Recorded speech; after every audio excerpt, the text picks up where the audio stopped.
നമസ്കാരം. ശ്രീമദ് ഭാഗവതം മൂലം പ്രഭാഷണം ഭാഗം 298 298. ഓം ഗം ഗണപതയേ നമഃ. ഓം സം സരസ്വതേ സ്വാഹ. ഓം ശ്രീ ഗുരുഭ്യോ നമഃ.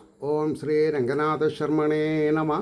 നാരായണ നാരായണ നാരായണ നാരായണ നാരായണ നാരായണ നാരായണ നാരായണ നാരായണ നാരായണ നാരായണ. ഓം ശ്രീകൃഷ്ണാർപ്പണമസ്തു. ഓം ശ്രീകൃഷ്ണായ പരബ്രഹ്മണേ നമഃ. ഓം ശ്രീകൃഷ്ണായ പരമാത്മനേ നമഃ. ഹരേ രാമ രാമ രാമ ഹരേ ഹരേ ഹരേ കൃഷ്ണ കൃഷ്ണ കൃഷ്ണ ഹരേ ഹരേ.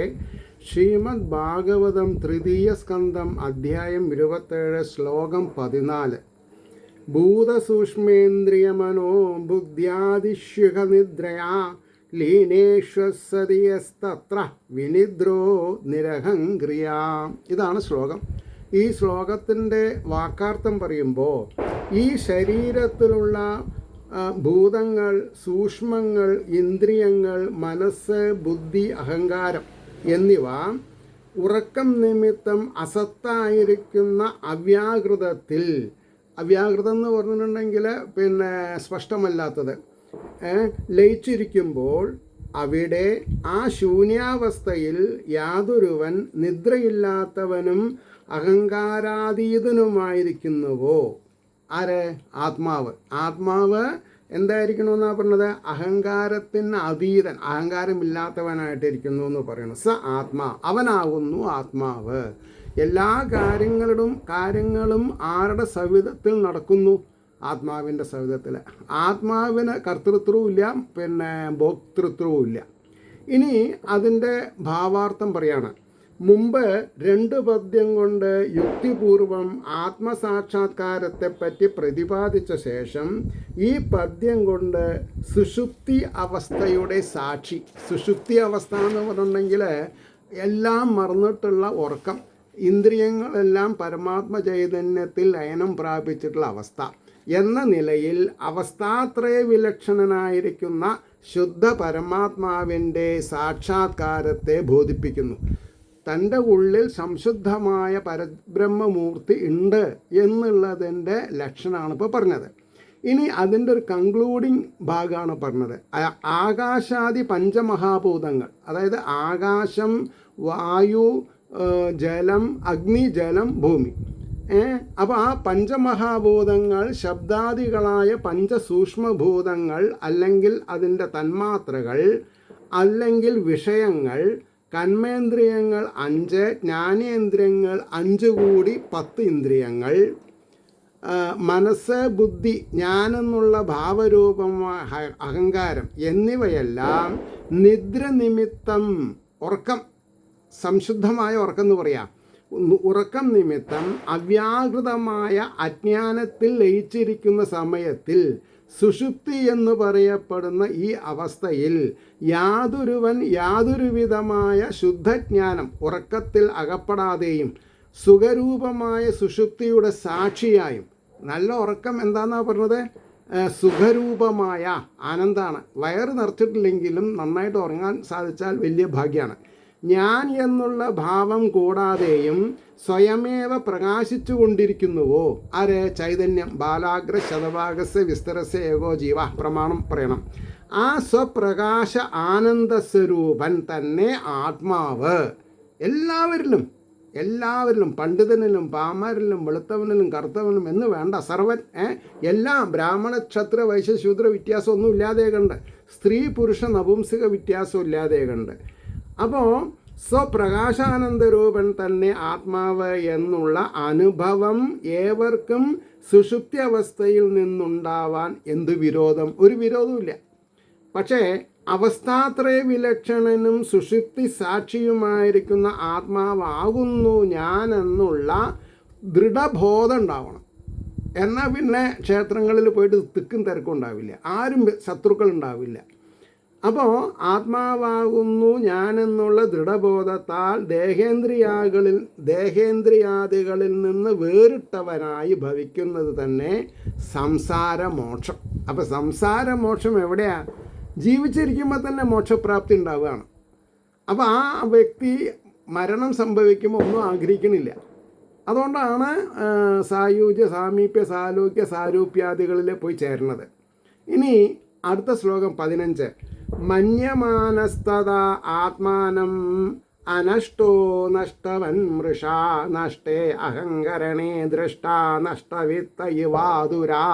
ഈ ശ്ലോകത്തിൻ്റെ വാക്കാർത്ഥം അഹങ്കാരം നശിച്ചിരിക്കുമ്പോൾ, ഇൻ ദി അബ്സൻസ് ഓഫ് അഹങ്കാരം, നശിക്കാതിരിക്കുന്ന ദ്രഷ്ടാവ്, ഹു സീസ് ഇറ്റ്, സോ ഇറ്റ്, ദ്രഷ്ടാവ് നശിച്ചിരിക്കുന്ന വിത്തത്തോടു കൂടിയിരിക്കുന്ന, സമ്പത്തൊക്കെ നശിച്ചാലും ആത്മാവിനെ ബാധിക്കണില്ല. ദുഃഖിതനെന്ന പോലെ, വ്യർത്ഥമായിട്ട് നശിച്ചവനെന്ന പോലെ അപ്പോൾ ആത്മാവിനെ വിചാരിക്കുന്നവനായിരിക്കുന്നു. അത് ശരിയല്ല എന്നാണ് പറഞ്ഞത്. ഇനി അതിൻ്റെ ഭാവാർത്ഥം കുറച്ച് വളരെ ഡീറ്റെയിൽ ആയിട്ട് പറഞ്ഞിട്ടുണ്ട്. ആദ്യം അതിൻ്റെ ഒരു പ്രിയാമ്പിൾ പറയണു. സുഷുപ്തിയിൽ ആത്മാവ് നിദ്ര അതീതനും. ചൈതന്യം നിദ്രയിൽ പോയില്ല ഒരിക്കലും. ചൈതന്യം നിദ്രയിൽ പോയി എന്ന് പറഞ്ഞാൽ നമ്മുടെ ശരീരത്തിൽ നിന്ന് ഇറങ്ങിപ്പോയി എന്നാണ്. അപ്പോൾ ശരീരത്തിന് ദിനരാത്രങ്ങളില്ല, പകലും രാത്രിയില്ല. അത് എപ്പോഴും എവർ ഷൈനിങ് ആണ്. അപ്പോൾ സുഷുപ്തിയിൽ ആത്മാവ് നിദ്ര അതീതനും സുഷുപ്തിക്ക് സാക്ഷിയുമായിരിക്കുന്നുവെങ്കിൽ ആ സമയത്തിൽ ജാഗ്രത സ്വപ്നാവസ്ഥകളിലെന്ന പോലെ അനുഭവപ്പെടാതിരിക്കുന്നതിന് കാരണം എന്താണെന്നുള്ള ആകാംക്ഷയ്ക്ക് സമാധാനം പറഞ്ഞു. എന്തുകൊണ്ടാണ് നമ്മൾ അറിയാത്തത്? പറയണു. ജാഗ്രതാവസ്ഥയിൽ ശബ്ദാദികളായ വിഷയങ്ങളെ ഇന്ദ്രിയങ്ങളിൽ കൂടെ ജീവാത്മാവ് കാണുകയും കേൾക്കുകയും ചെയ്യുന്നതിനാൽ ദ്രഷ്ടാവ് എന്ന നിലയിൽ സ്പഷ്ടമായി പ്രകാശിക്കുന്നു, വിത്തൗട്ട് എനി ഹിൻഡറൻസ്, തടസ്സങ്ങളില്ലാണ്ട്. സ്വപ്നാവസ്ഥയിലും സൂക്ഷ്മ വൃത്തികളുള്ളതിനാൽ അവയെ അനുഭവിക്കുന്നവൻ എന്ന നിലയിലും പ്രത്യക്ഷപ്പെട്ടിരിക്കുന്നു. സുഷുപ്തിയിലാകട്ടെ വിഷയങ്ങളെല്ലാം ലയിച്ചതിനാൽ കാണത്തക്കതും കേൾക്കത്തക്കതുമായിട്ട് ഒന്നുമില്ല. ഒന്നും കേൾക്കാനുമില്ല, ഒന്നും കാണാനുമില്ല. അപ്പോൾ അഹങ്കാരം അടങ്ങിയിരിക്കുന്നു. എപ്പോഴാണ് അഹങ്കാരം ഇല്ലാത്ത അവസ്ഥ? ഉറങ്ങുമ്പോൾ. ശത്രു എവിടെ, മിത്രം എവിടെ, ഒന്നുമില്ല. അപ്പോൾ പറഞ്ഞു അപ്പോൾ അഹങ്കാരം അടങ്ങിയിരിക്കുന്നു. അതിനാൽ ദ്രഷ്ടാവ് എന്ന സ്ഥാനവും ഇല്ലാതായി. എങ്കിലും സ്വരൂപമായിരിക്കുന്ന ജ്ഞാനാനന്ദാത്മാവായിട്ട് വിളങ്ങുന്നതിനാൽ തനിക്ക് നാശമുണ്ടായിട്ടില്ല, ഉണ്ടാകുകയുമില്ല. എങ്കിലും അജ്ഞാനാവൃതനായിരിക്കുന്നതിനാൽ സ്വയം നഷ്ടനെന്ന പോലെ വിചാരിക്കുന്നതിനാൽ അവിടെ അഹം എന്നുള്ള ബോധം ആച്ഛാദിതമാതിരി, ആച്ഛാദനം എന്ന് പറയണമെങ്കിൽ കവർ ചെയ്ത കൂട്ടത്തിലെന്നർത്ഥം, ആയിരിക്കുന്നു. അതുകൊണ്ടാണ് സുഷുപ്തിയിൽ ഇല്ലാത്തതുപോലെ തോന്നുന്നത്. അഹങ്കാരാദികളുടെ താൽക്കാലികമായ ലയം നിമിത്തം ദ്രഷ്ടാവായ ആത്മാവിന് ദൃശ്യമില്ലാത്തതായി ഭവിച്ചതിനാൽ, അതായത് നത്തിങ് ടു സീ ദർ, ആത്മാവും ഇല്ലാത്തതുപോലെ തോന്നുക മാത്രമാണ്. ആത്മാവുണ്ടവിടെ, പക്ഷെ നമുക്ക് തോന്നുന്നതാണ്. വാസ്തവത്തിൽ ഇല്ലാതെ ആയിട്ടില്ല. It exits. ഒന്നിൻ്റെ നാശം മറ്റൊന്നിൻ്റെ നാശത്തിന് കാരണമായിരിക്കുന്നതിനെ ലൗകികമായ ഒരു ദൃഷ്ടാന്തത്താൽ ബോധിപ്പിക്കാം. അധികം ധനത്തോടു കൂടിയിരിക്കുന്ന ഒരുവൻ ഞാൻ ധനികൻ എന്ന് അഭിമാനിച്ചിരിക്കുന്നു. അവൻ്റെ ധനം മുഴുവനും നശിച്ചു. അവൻ ജീവനോടുകൂടെ ഇരിക്കുന്നുവെങ്കിലും ദുഃഖാധിക്യം നിമിത്തം ധനനാശത്തെ തൻ്റെ നാശമെന്നതുപോലെ വിചാരിച്ച് വ്യാകുലനായിത്തീരും. എന്നിട്ട് വല്ല ലാഭം ഉണ്ടാവുമോ? ഒരു ലാഭമില്ല. അതാണ് പാഴ്വാക്കുകൾ, പാഴ് ചിന്തകൾ, പാഴ് പ്രവൃത്തികൾ, പാഴ് സമയങ്ങൾ. ആ സമയത്തും കൂടി രാമകൃഷ്ണ ഗോവിന്ദ എന്ന് ഉച്ചത്തിൽ ആലപിച്ചു നോക്കൂ. അപ്പോൾ ഇതുപോലെ ജീവനും സുഷുപ്തിയിൽ വിഷയങ്ങളുടെ നാശം നിമിത്തം സ്വയമേവ നഷ്ടനെന്ന പോലെ വിചാരിക്കുന്നതിനാൽ ആ അവസ്ഥയിൽ ഇല്ലാത്തതുപോലെ തോന്നുന്നതല്ലാതെ വാസ്തവത്തിൽ ഇല്ലാതെ ആയിട്ടില്ലെന്നുള്ളത് അനുഭവമായിരിക്കുന്നില്ലയോ? ഇനി അതിൻ്റെ ബ്രാക്കറ്റിൽ അതിൻ്റെ വിശേഷങ്ങളാണ് പറഞ്ഞത്. ഇവിടെ അഹങ്കാരം നശിച്ചിരിക്കുമ്പോൾ എങ്ങനെ നഷ്ടബോധമുണ്ടായി എന്ന സംശയം വരാം. സുഷുപ്തിയിൽ കരണങ്ങൾ ഉപസംഹൃതങ്ങളായപ്പോൾ ദൃഷ്ട്യഭാവത്തിലിരിക്കുന്ന ജീവാത്മന് ദൃശ്യമില്ലാതായി.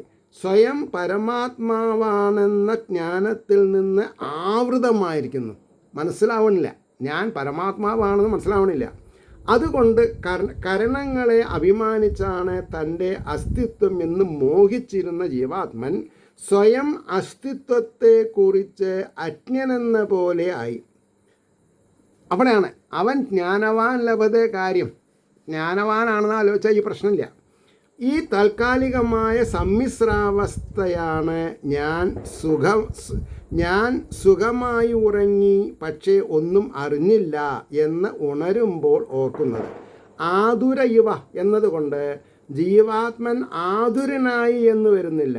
വിത്തനാശം ആത്മനാശമായി കരുതി വ്യാകുലപ്പെടുന്നത് എപ്രകാരം വ്യർത്ഥമാണോ അപ്രകാരം തന്നെ വ്യർത്ഥമാണ് സുഷുപ്തിയിൽ അനുഭവപ്പെടുന്ന അഹങ്കാരനാശം. കാരണം ഉണർന്ന പിന്നെയും തുടങ്ങി. അപ്പോൾ അതാണ് ആത്മനാശം തന്നെയായി മോഹിക്കുന്നത് എന്നാണ് വിവക്ഷ. ഒന്നും നഷ്ടപ്പെട്ടിട്ടില്ല. യഥാർത്ഥ ജ്ഞാനവും മിഥ്യാഭിമാനവും രണ്ടും മറിഞ്ഞിരിക്കുന്നത് കൊണ്ടുള്ള അവസ്ഥാവിശേഷത്തെയാണ് ഇത് കാണിക്കുന്നത് എന്ന് വളരെ അതിമനോഹരമായിട്ട് ക്രിസ്റ്റൽ ക്ലിയറായിട്ട് എക്സ്പ്ലെയിൻ ചെയ്തിട്ടുണ്ട്. അത് മനസ്സിലാക്കിയാലത്തെ എന്താണെന്നാ പറയുക, ഒരു എക്സ്പീരിയൻസ് ഉണ്ടല്ലോ, ദാറ്റ് ഈസ് സംതിങ് മാർവലസ്. ഇനി 16ാമത്തെ ശ്ലോകം. ഏവം പ്രത്യവമൃഷ്യാ സാവമാനം ആത്മാനം പ്രതിപദ്ധ്യതേ. ഏവം പ്രത്യവമൃഷ്യാ സാവാത്മാനം പ്രതിപദ്ധ്യതേ. സ അഹങ്കാരസ്യ ദ്രവ്യസ്യായോ അവസ്ഥാനമനുഗ്രഹ. അതിൻ്റെ വാക്കാർത്ഥാണ് പറഞ്ഞത്.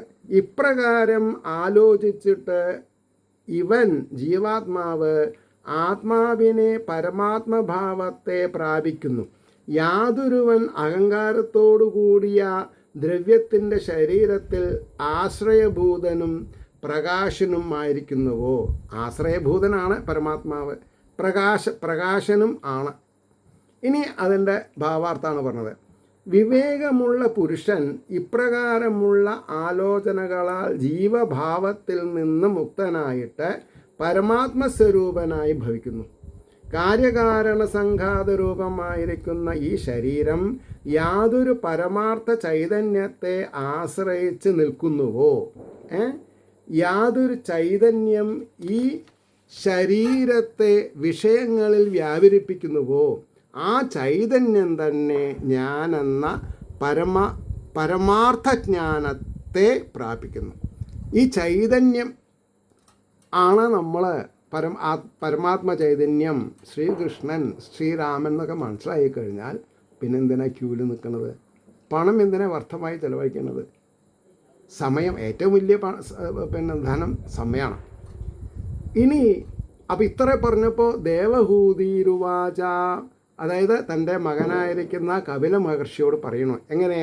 17, 18, 19, 20 4 ശ്ലോകങ്ങൾ ഒന്നായിട്ട് പോകുന്നുണ്ട് അവിടെ, അർത്ഥം പറയേണ്ട സൗകര്യത്തിന് വേണ്ടിയിട്ട്. അതെങ്ങനെ? പുരുഷം പ്രകൃതിർ ബ്രഹ്മൻ അവിമുഞ്ചതി കർഹചിത് അന്യോന്യാപാശ്രയത്വാശ്ച നിത്യത്വാദനയോ പ്രഭോ. യഥാഗന്ധസ്യ ഭൂമിശ്ച ന ഭാവോ വ്യതിരേകത അവാം രഹസ്യ ച യഥാ തഥാ ബുദ്ധേ പരസ്യ ച അകർത്തോ കർമ്മബന്ധോ അയം പുരുഷസ്യ യഥാശ്രയഃ ഗുണേഷു സൽസു പ്രകൃതേ കൈവല്യം തേഷത കഥം ക്വചിത്തത്വാവമർഷേണ നിവൃത്തം ഭയമുൽബണം അനിവൃത്തനിമിത്തത്വാത് പുനഃ പ്രത്യവതിഷ്ഠതേ. ഇങ്ങനെയാണ് 4 ശ്ലോകം. അതിൻ്റെ വാക്കാർത്ഥം എന്താ പറഞ്ഞത്? തത്വാവധാരണ സമർത്ഥ. സ്വന്തം അമ്മ മകനെ എങ്ങനെ അഭിസംബോധന ചെയ്യണത്? പ്രഭോ. ഈ പ്രഭോ എന്ന് പറഞ്ഞാൽ ആരാ? കയ്യിൽ കാശുള്ളവരല്ല, നമുക്ക് മാമു തരണവനുമല്ല. പിന്നെ ആരാ? തത്വാവധാരണ സമർത്ഥ. തത്വങ്ങളെ അവധാരണം ചെയ്യുന്നതിൽ സാമർഥ്യമുള്ളവനാണ്, അല്ലാണ്ട് സമ്പത്തല്ല, ദ്രവ്യമല്ല. ബ്രഹ്മസ്വരൂപ. ജീവനെ മായ ഒരു കാലത്തിലും വിട്ടുപിരിയുന്നില്ല. അതായത് ജീവനെ മായ ഒരിക്കലും വിട്ടുപിരിയുന്നില്ല എന്ന് പറഞ്ഞാൽ ആ മായയിൽ നിന്ന് മായയെ ഉപാധികളില്ലാതെ കണ്ട് മാറ്റി നിർത്താൻ നമ്മളെ കൊണ്ട് സാധിക്കണം. അതെങ്ങനെ? അത് പറയേണ്ട ഇവിടെ. പരസ്പരം സംബന്ധം ഹേതുവായിട്ടും ഇവർ രണ്ടുപേർക്കും നിത്യത്വം ഹേതുവായിട്ടും ഭൂമിക്കും ഗന്ധത്തിനും ജലത്തിനും രസത്തിനും വെവ്വേറെ സ്ഥിതി എപ്രകാരമില്ലയോ അപ്രകാരം പ്രകൃതിക്കും പുരുഷനും വെവ്വേറെ സ്ഥിതിയില്ല. കർത്താവല്ലാതെ ഇരിക്കുന്ന പുരുഷന് കർമ്മത്തോടുള്ള ഈ സംബന്ധം ഏതിനെ ആശ്രയിച്ചിരിക്കുന്നുവോ പ്രകൃതിയുടെ ഗുണങ്ങൾ വിദ്യമാനങ്ങളായിരിക്കുമ്പോൾ മോക്ഷം എങ്ങനെ തത്വചിന്തനത്താൽ ഉണ്ടാവും? അപ്പോൾ പറയണു, ദുർലഭം ചിലരിൽ ഉഗ്രമായ ഭയം നിവർത്തിക്കുമെങ്കിലും കാരണം നശിക്കാത്തത് കൊണ്ട് വീണ്ടും പ്രത്യവധിഷ്ഠത വന്നു ചേരും. അതായത് വളരെ സീരിയസ് ആയിട്ട് ആത്മാനുസന്ധാനം ചെയ്താൽ മായ വരില്ല. അതെങ്ങനെ? ഈ ചണ്ടിയുള്ള കുളത്തിൽ കുളിക്കുമ്പോൾ 2 കൈ കൊണ്ടും ചണ്ടീനെ വഴിയണം, എന്നിട്ട് പെട്ടെന്ന് മുങ്ങിക്കയറണം. അല്ലാണ്ട് ഞാനൊരു 101 വരെ എണ്ണട്ടെ എന്ന് പറയരുത്. എണ്ണി എന്താ കുഴപ്പം? തലയ്ക്ക് മീതെ ചണ്ടി വന്ന് കൂടും. അപ്പോൾ ആ ചണ്ടി ഇല്ലാണ്ട് കുളിക്കണം. അതാണ് ഇവിടെ പറഞ്ഞത്. അപ്പോൾ എപ്പോഴും നമ്മൾ മായയെ ഒഴിച്ചു നിർത്താനുള്ള പ്രവണത നമ്മുടെ ഉണ്ടാവണം, സീരിയസ് ആയിട്ട്. ഇനി അത് പറയുന്നുണ്ട്, പിന്നെ അതിൻ്റെ ഭാവാർത്ഥത്തിൽ വളരെ വ്യക്തമായിട്ട് പറയുന്നുണ്ട്. ആത്മജ്ഞാനം നിമിത്തം സംസാര സങ്കടത്തിൽ നിന്ന് ജീവന് മോക്ഷം സിദ്ധിക്കുന്നു ഉപദേശിച്ചതിനെ ശ്രദ്ധയാ ശ്രവിച്ച മാതാവായ ദേവഹൂതി അതിൻ്റെ അസംഭാവനയെ ശങ്കിച്ചുകൊണ്ട്, അതെങ്ങനെ സംഭവിക്കും മോനെ എന്നെ പോലുള്ളവർക്ക് എന്നൊരു സംശയം, അസംഭാവനയെ ശങ്കിച്ചുകൊണ്ട് പുത്രനായ കപില ഭഗവാനോട് ചോദിക്കണം. എന്താ ചോദ്യം? ഹേ ബ്രഹ്മസ്വരൂപനും ശിഷ്യന്മാരെ ബോധിപ്പിക്കുന്നതിൽ സമർത്ഥനുമായ ഭഗവാൻ. അതായത് ഒരു കാര്യം നമുക്ക് അറിഞ്ഞാലും അത് വേണ്ട മാതിരി മറ്റുള്ളവരിൽ എത്തിക്കണമെന്നുണ്ടെങ്കിൽ അതിനൊരു ശുഷ്കാന്തിയും ഈശ്വരാനുഗ്രഹവും വേണം. വാക്കുകൾ ആലോചിക്കുന്നതിൻ്റെ മുമ്പ് ഓരോന്നായിട്ട് നമ്മുടെ മനസ്സിലെത്തണം, വേണ്ടേ? കണിതി എഴുതി തയ്യാറാക്കിയതായിട്ടല്ലോ പറഞ്ഞത്. അപ്പോൾ ജഗദീശ്വരൻ്റെ അനുശാസനം ഇല്ലാണ്ട് ഇതൊന്നും നടക്കില്ല. എന്ത് പറയണം, എങ്ങനെ പറയണം എന്നുള്ളതൊക്കെ. അപ്പോൾ അടുത്ത പാരഗ്രാഫിൽ പറയണു, ഹേ ബ്രഹ്മസ്വരൂപനും ശിഷ്യന്മാരെ ബോധിപ്പിക്കുന്നതിൽ സമർത്ഥനുമായ ഭഗവൻ നിന്തിരുപടി ഉപദേശിച്ചതായ സംസാരമോക്ഷം ജീവന് സിദ്ധിക്കുന്നത് എങ്ങനെ ആണെന്നുള്ള സംശയം എന്നെ വിട്ടുപിരിയാതെ ഇരിക്കുന്നതിനാൽ ഈ എൻ്റെ അസംഭാവന എന്ന ബുദ്ധിദോഷത്തെ സംഭവിക്കില്ല എന്ന എന്താ പറയുക, പിന്നെ നെഗറ്റീവ് എനർജീനെ ഒന്ന് മാറ്റിത്തരണം എന്നാണ് പറഞ്ഞത്. തീർത്തു തരുവാൻ കരുണയുണ്ടാകണമേ. ഉപദേശിച്ചതിൽ നിന്ന് ഞാൻ ധരിച്ചതിൽ നിന്നുണ്ടായ അസംഭാവനയുടെ സ്വരൂപത്തെ ഞാൻ ഉണർത്തിക്കുന്നതിനെ സകരുണം ശ്രവിക്കണം. എൻ്റെ സംശയം എന്താണെന്നുള്ളത് അങ്ങ് ശരിക്കും ശ്രദ്ധിച്ച് കേട്ടിട്ട് എനിക്കതിന് സമാധാനം തരണം. പ്രകൃതി ജഡമായതുകൊണ്ട് പുരുഷനെ ആശ്രയിക്കാതെ സ്വയമേവ ചേഷ്ടിക്കുന്നതിന് സമർത്ഥമല്ല. ഇതാണ് നമ്മൾ മനസ്സിലാക്കേണ്ടത്. പ്രകൃതി ജഡമായതുകൊണ്ട് പുരുഷനെ ആശ്രയിക്കാതെ സ്വയമേവ ചേഷ്ടിക്കുന്നതിന് സമർത്ഥം. അതാണ് മരിച്ചു കഴിഞ്ഞാൽ പിന്നെ ആ ശരീരം വേറൊന്നും ചെയ്യില്ല. പറഞ്ഞു ശൈലേ, പുരുഷന് പ്രകാശിക്കുന്നതിന് പ്രകൃതികാര്യമായ ബുദ്ധിതത്വത്തോടെ ചേരുകയും വേണം. പുരുഷനും പ്രകൃതിക്കും നാശവുമില്ല. അന്യോന്യാശ്രയത്താൽ നിലനിൽക്കുകയും പ്രകാശിക്കുകയും ചെയ്യുന്നു. പ്രകൃതി നിത്യയായതുകൊണ്ട് പ്രകൃതി കാര്യങ്ങളായ സത്വാദി ഗുണങ്ങളും നിങ്ങൾ തന്നെ. അത് നിമിത്തമുണ്ടാകുന്ന പുണ്യപാപകർമ്മങ്ങളും നിത്യങ്ങളായിരിക്കണം. അപ്പോൾ അന്ധകരണത്തെ ആശ്രയിച്ച് വിളങ്ങുന്ന ജീവാത്മാവിന് പുണ്യപാപകർമ്മ ഫലങ്ങളായ സുഖദുഃഖങ്ങളെ അനുഭവിക്കാൻ ഉപകരിക്കുന്ന മനുഷ്യാദി യോനികളിൽ ജനിക്കാതെയും മരിക്കാതെയും വീണ്ടും ശരീരാദികളെ എടുക്കാതെയും കഴിയില്ലെന്ന് വരുന്നു. Unless and until we reach to the destination. പുനരവി ജനനം പുനരവി മരണം സംഭവിച്ചുകൊണ്ടിരിക്കും. അപ്പോൾ സംസാരത്തിൽ നിന്നുള്ള മോചനം എങ്ങനെ സിദ്ധിക്കും? ജലത്തിൽ പ്രതിഫലിച്ചിരിക്കുന്ന സൂര്യദൃഷ്ടാന്തത്തെ അനുസരിച്ചുള്ള തത്വചിന്ത ദുർലഭം ചില പുരുഷന്മാർ ചിലപ്പോൾ ചെയ്യുമായിരിക്കും. അപ്പോൾ അല്പസമയത്തേക്ക് ജന്മമരണാദി രൂപമായ മഹാഭയം അവരെ ബാധിക്കാതെയും വരാം. എന്നു മാത്രമല്ലാതെ ജന്മമരണാദികളുടെ മൂലകാരണമായ പുണ്യപാപകർമ്മങ്ങളോടുള്ള സംബന്ധവും അതിനു കാരണമായ പ്രകൃതികാര്യ സത്വാദി ഗുണങ്ങളെയും ജീവനെ വിട്ട് തീരെ പിരിയാത്തത് കൊണ്ട് അവിടെയാണ് ഈ ജന്മവാസനകൾ നശിക്കണം എന്നാണ് പറഞ്ഞത്. ജന്മവാസനകൾ നശിച്ച ഹൃദയഗ്രന്ഥിനെ ജ്ഞാന ഖഡ്ഗം കൊണ്ട് അരിഞ്ഞു കളയണമെന്നാണ് പറഞ്ഞത്. ആത്യന്തികമായ ദുഃഖനിവൃത്തിയും ആനന്ദപ്രാപ്തിയുമാകുന്ന മോക്ഷം അസംഭാവ്യമെന്ന പോലെ തോന്നുന്നു. ഈ സംശയത്തെ നിന്തിരുവഴി തീർത്ത് അരുളി ചെയ്യണമെന്നാണ് അമ്മ തിരുവടി പറഞ്ഞത് അവിടെ. അതിന് മറുപടി പറയേണ്ട 3 ശ്ലോകങ്ങളെ കൊണ്ട് ശ്രീ ഭഗവാനുവാച, അതായത് എന്താ പറയുക, മകൻ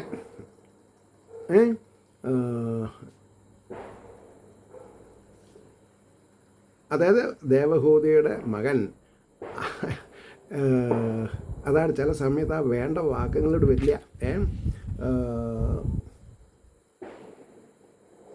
കപില മഹർഷി അതിവിടെ എഴുതി വയ്ക്കാം. കപില മഹർഷി 3 ശ്ലോകങ്ങൾ പറയണം. അനിമിത്ത നിമിത്തേന സ്വധർമ്മേണ അമലാത്മന സ്വധർമാണാം സ്വധർമ്മണ അമലാത്മന, അതായത് ചളി പറ്റാത്ത ആത്മാവ്. തീവ്രയാമയി ഭക്തിയാചു ശ്രുതസംഹൃതയോചിരം, ഭക്തി കൊണ്ട് എന്നെ മനസ്സിലാക്കാമെന്നാണ് പറഞ്ഞത്. ജ്ഞാനേന ദൃഷ്ടതത്വേന വൈരാഗ്യേണ ബലീയസ തപോയുക്തേന യോഗേന തീവ്രേണ ആത്മസമാധിന പ്രകൃതി പുരുഷസ്യ ഇഹ ദഹ്യമാനാത്വഹർനിശം തിരോ ഭവിത്രീ ശനകൈ അഗ്നേര്യോ നിരിവാരണീ.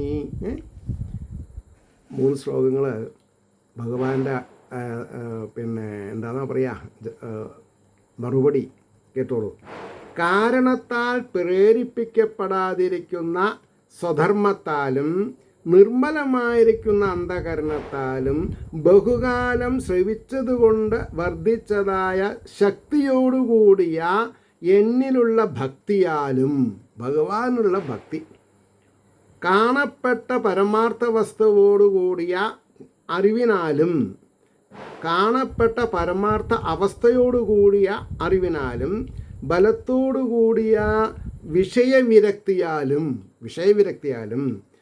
തപസ്സോട് ചേർന്നിരിക്കുന്ന യോഗത്താലും വിഘ്നങ്ങൾ ബാധിക്കാതിരിക്കത്തക്ക വിധം ബലയേറിയ, ആ തീവ്രേന എന്നുള്ള എൻ്റെ അർത്ഥമാണ്, പരമാർത്ഥ ചിന്തയാലും. എപ്പോഴും പരമാർത്ഥ ചിന്തനത്തിൽ നിന്ന് വ്യതിചലിക്കരുത്. രാത്രിയും പകലും പുരുഷനെ ദഹിപ്പിക്കുന്നതായ അവിദ്യ മെല്ലെ മെല്ലെ ഈ ജന്മത്തിൽ തന്നെ വന്യയുടെ ഉൽപ്പത്തി സ്ഥാനമായ കാഷ്ടമെന്ന പോലെ തിരോധാനം ചെയ്യും, നശിക്കും. ഗ്യാരണ്ടിയാണ് പറഞ്ഞത്. ഇനി അതിൻ്റെ ഭഗവാൻ അരുളി ചെയ്യുന്നുള്ള അതിൻ്റെ ഭാവാർത്ഥമുണ്ട്. അതോടുകൂടി നമുക്ക് അവസാനിപ്പിക്കാം. ജീവൻ്റെ ബന്ധകാരണം പ്രകൃതി ഗുണങ്ങളായ സത്വാദികളുടെ നിലനിൽപ്പ് മാത്രമല്ല, തമസ് രജസ് സാത്വികം മാത്രമല്ല, സത്വാദി ഗുണകാര്യങ്ങളായ ദേഹേന്ദ്രിയാദികളിലും പുണ്യപാപകർമ്മങ്ങളിലും അഭിമാനമാണ് ബന്ധഹേതു. ഞാൻ ചെയ്തു, എനിക്ക് ഫലം കിട്ടിയില്ല എന്നുള്ള രോദനാണ് പ്രശ്നം. ആ അഭിമാനമുണ്ടാകുന്നത് ഭഗവാന്റെ ശക്തിയായ അവിദ്യ നിമിത്തമാകുന്നു. അവിദ്യേനെ മാറ്റണം. അവിദ്യാനാശത്തിൽ അഭിമാനം നശിക്കും. അവിദ്യാനാശത്തിൽ അഭിമാനം നശിച്ചാൽ മോക്ഷവും സിദ്ധിക്കും. ഇതാണ് അതിൻ്റെ എന്താണെന്നോ പറയുക. ഈ പേജ് വളരെ ഇമ്പോർട്ടൻ്റ് ആണ്. 508.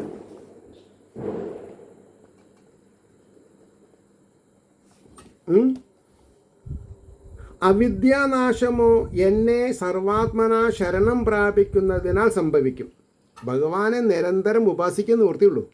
അതിനാൽ എന്നെ ഭജിക്കുന്നത് തന്നെ ജീവൻ്റെ സംസാരമോക്ഷത്തിനുള്ള പ്രധാന സാധനം എന്നുപദേശിച്ചുകൊണ്ട് ദേവഹൂതിയുടെ സംശയത്തെ തീർക്കുവാൻ കരുണയോടുകൂടിയ ഭഗവാൻ ഭജിപ്പാൻ ആവശ്യമുള്ള ബഹുവിധ സാധനങ്ങളെ ഉപദേശിക്കുന്നു. എങ്ങനെ ഉപാസിക്കണം? അടുത്തത് സർവോത്കൃഷ്ടമായ മനുഷ്യ ശരീരം ലഭിച്ചിരിക്കുന്ന ജീവൻ. ഈ ജീവൻ മനുഷ്യ ശരീരം കിട്ടുക എന്ന് പറഞ്ഞാൽ തന്നെ പാപപുണ്യങ്ങൾ സമാവലി നിൽക്കുന്ന സമയത്ത് ഊർധ്വഗതി പ്രാപിപ്പാൻ വേണ്ട സൗകുമാര്യം കാണിച്ചാൽ നമ്മൾ രക്ഷപ്പെട്ടു. അല്ല, അലസതയാണെങ്കിലോ അധപ്പതനം ഫലം. പിന്നെയും ആദ്യം 84 ലക്ഷം ജീവജാലങ്ങൾ കൂടെ വരേണ്ടി വരും. അതുകൊണ്ടാണ് വർണ്ണാശ്രമോചിതങ്ങളായ സ്വധർമ്മങ്ങളെ ഫലകാംക്ഷ കൂടാതെ ഈശ്വര പ്രസാദത്തിനായിക്കൊണ്ട് ആചരിക്കുമ്പോൾ കാമാതിവൃത്തികളാകുന്ന ദോഷങ്ങൾ നീങ്ങിത്തുടങ്ങും. അപ്പോൾ ബുദ്ധിയുടെ ദോഷം നശിക്കണം. ചാഞ്ചല്യമെന്ന ദോഷം, അതായത് വേവറിങ് മൈൻഡ്, കുരങ്ങന്മാരുടെ കൂട്ടത്തിൽ നശിക്കുന്നത് തന്നെ ബുദ്ധിയുടെ നൈർമല്യം. വെട്ടൊന്ന് മുറി 2 അവിടേക്ക് എത്തണം. നിർമ്മല ചിത്തത്തോടുകൂടെ എൻ്റെ, അതായത് ഈശ്വരൻ്റെ അവതാര ചരിത്രങ്ങളെ ശ്രദ്ധയാ കേൾക്കണം. ബഹുകാല ശ്രവണത്താൽ എന്നിൽ പ്രേമം അങ്കുരിക്കും. പക്ഷേ ഈ 7 ദിവസം, കൊല്ലത്തിൽ 7 ദിവസം, ഇന്നെനിക്ക് വളരെ സന്തോഷമുള്ളൊരു കാര്യം, ഈ തൃശ്ശൂർ ഡിസ്ട്രിക്റ്റിലെ നെല്ലുവായി, അതായത് ധന്വന്തരി മൂർത്തി, അവിടെ ഈ വരുന്ന എന്താ പറയുക,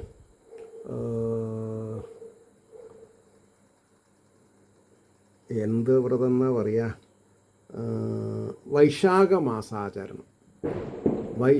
മാസാചരണം 30 ദിവസത്തിൽ ഗുരുവായൂർ മാതിരി 4 സപ്താഹം ചെയിൻ റിയാക്ഷനാണ്. ഒന്നാണ് കഴിഞ്ഞാൽ വേറൊന്നിൻ്റെ മാഹാത്മ്യം. പക്ഷേ എൻ്റെ വീട്ടിൽ നിന്ന് കുറേ ദൂരമുണ്ട്. അടുത്തൊക്കെയാണെങ്കിൽ എൻജോയ് ചെയ്യാൻ പറ്റും. അങ്ങനെ കാരണം എന്താ, ഒരു മാസം. അപ്പോൾ ഈ സബ്ജക്റ്റിൽ താല്പര്യം വേണം. ഈ സബ്ജക്റ്റിൽ താല്പര്യം വരുമ്പോഴാണ് ഇതൊക്കെ തോന്നേണ്ടി വരിക. മനസ്സിലായില്ലേ?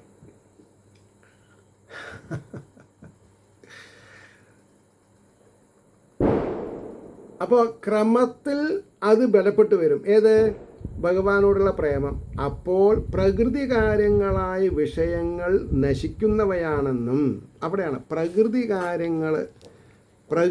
കാര്യങ്ങളായ വിഷയങ്ങൾ നശിക്കുന്നതാണെന്നും ജ്ഞാനസ്വരൂപനായ ആത്മാവ് നിത്യനാണെന്നുമുള്ള അറിവ് ഉദിക്കും. ആ അറിവുണ്ടായാൽ എല്ലാ ലാഭമായി. അത് നിമിത്തം അനിത്യങ്ങളായ സംസാരങ്ങളിൽ ആസക്തി കുറഞ്ഞു വരും. പൃഥുചരിതത്തിലും എല്ലാം ഉപദേശം തന്നെയാണ്. വാചകങ്ങൾക്ക് അല്ലെങ്കിൽ വാക്കുകൾക്ക് വ്യത്യാസം ഉണ്ടാവും, അർത്ഥം ഒന്നാ പ്രൊണൗൺസിയലേ. അത് തന്നെ വൈരാഗ്യം എന്ന് പറയപ്പെടുന്ന സാധനം. അത് ബലമായി ഉറയ്ക്കുന്തോറും ആനന്ദസ്വരൂപനായ ആത്മാവിൻ്റെ സ്ഫുരണരൂപമായ വെളിച്ചവും ആനന്ദാനുഭവവും ഉത്ഭവിക്കും. ആഹാരാദികളിൽ ദൃഢമായി ഉണ്ടായിരിക്കുന്ന അഭിമാനത്തിൻ്റെ മുറുക്കം കുറഞ്ഞ് ശിഥിലമായി വരുന്തോറും ചിത്തത്തിൻ്റെ മേൽനോട്ടം ആത്മസ്വരൂപത്തെക്കുറിച്ച് തന്നെയായിരിക്കും. കുറേ അങ്ങോട്ട് കഴിയുമ്പോൾ അതാണ് ഈ സമാധി അവസ്ഥ. ആത്മസ്വരൂപത്തെക്കുറിച്ച്, അതായത് എണ്ണധാര പോലെ തിരിമുറിയാതെ കണ്ട് കണക്ട് ചെയ്താൽ, കോണ്ടംപ്ലേറ്റ് ചെയ്താൽ അതാണ് സമാധി. അത് ബലപ്പെട്ടു വരുന്നതിനെ തന്നെ സമാധി എന്ന് പറയുന്നു. ഭഗവാന് നമസ്കാരം, ഞാനത്രേ പറയുള്ളൂ. സമാധി നിമിത്തം ആത്മാനന്ദമാകുന്ന അമൃതദ്രവം അന്ധകരണത്തിൽ കൂടെ ഇന്ദ്രിയങ്ങളിലേക്കും ശരീരത്തിലേക്കും ഒഴുകി തുടങ്ങും. അണകെട്ടി നിർത്തിയിരിക്കുന്ന ജലം വാർചാലുകളിൽ കൂടെ ഉണക്കം തട്ടി തുടങ്ങിയിരിക്കുന്ന വയലുകളിൽ പ്രവേശിക്കുമ്പോൾ തളിർത്ത് പൂത്ത് കായ്ക്കുന്ന സസ്യാദികളെന്ന പോലെ നിരന്തരം അവിദ്യ നിമിത്തം തപിച്ചുകൊണ്ടിരിക്കുന്ന മനസ്സും ഇന്ദ്രിയങ്ങളും ശരീരവും പ്രശോഭയെ പ്രാപിക്കുകയും അന്ധകരണാദികളെ തപിപ്പിച്ചുകൊണ്ടിരിക്കുന്ന വിഷയാശാരൂപമായ അഗ്നി ശമിക്കുകയും ചെയ്യും. ഇപ്രകാരം അവിദ്യാവസ്ഥയിൽ ദുഃഖപ്രദമായിരുന്ന പ്രകൃതി ഏതു വഴിക്കാണ് ഒളിച്ചോടിപ്പോയത് എന്നറിയാത്ത വിധത്തിൽ കാണാനില്ലെന്ന് ജീവന് അനുഭവപ്പെടും. അതുവരെ ജീവന് ഹർഡിൽസ് ഉണ്ടാക്കിയിട്ടുള്ള പ്രകൃതി നെട്ടോട്ടോടും. അഗ്നിയുടെ ഉത്ഭവത്തിന് കാരണമായിരിക്കുന്ന അരണി എന്ന് പറയപ്പെടുന്ന കാഷ്ടം അല്ലെങ്കിൽ വിറക് അഗ്നിയുടെ ജ്വലനത്തിനാൽ ക്രമത്തിൽ നശിക്കുന്നത് പോലെ വിദ്യയാകുന്ന അഗ്നിയുടെ പ്രകാശം നിമിത്തം അവിദ്യാകാരമായിരിക്കുന്ന വിഷയവാസനകളും അശുദ്ധമായ അന്ധകരണവും നശിക്കും. ഇങ്ങനെ ജീവന് പ്രകൃതിയോടുള്ള സംബന്ധത്തിനും തജ്ജന്യമായ അഭിമാനത്തിനും ശൈഥില്യം ഭവിക്കുന്ന സമയത്തിൽ പ്രാപഞ്ചികമായി സുഖദുഃഖങ്ങളുടെ സ്ഫുരണം പോലും ഇല്ലാതെ ആവുകയും സ്വരൂപഭൂതമായ ജ്ഞാനപ്രകാശം അനുഭവപ്പെടുകയും ചെയ്യും. ഈ ഒരു ആഖ്യാനം ഒരു 4-5 പ്രാവശ്യം വായിച്ചു നോക്കൂ. എല്ലാം നമ്മുടെ വഴിക്ക് വരും. അങ്ങനെയിരിക്കുന്ന ശ്രീഹരിയുടെ അനുഗ്രഹാശിസ്സുകൾ നിർലോഭം എല്ലാവരിലും എത്തട്ടെ എന്ന് പ്രാർത്ഥിക്കുന്നതിനോടൊപ്പം ലോകാ സമസ്ത സുഖിനോ ഭവന്തു ആയിരിക്കട്ടെ നമ്മുടെ ഓരോരുത്തരുടെയും പ്രാർത്ഥന എന്ന് സ്മരിച്ചുകൊണ്ട് വാക്കുകൾ ഉപസംഹരിക്കുന്നു. നമസ്കാരം. നാളെ കാണാം.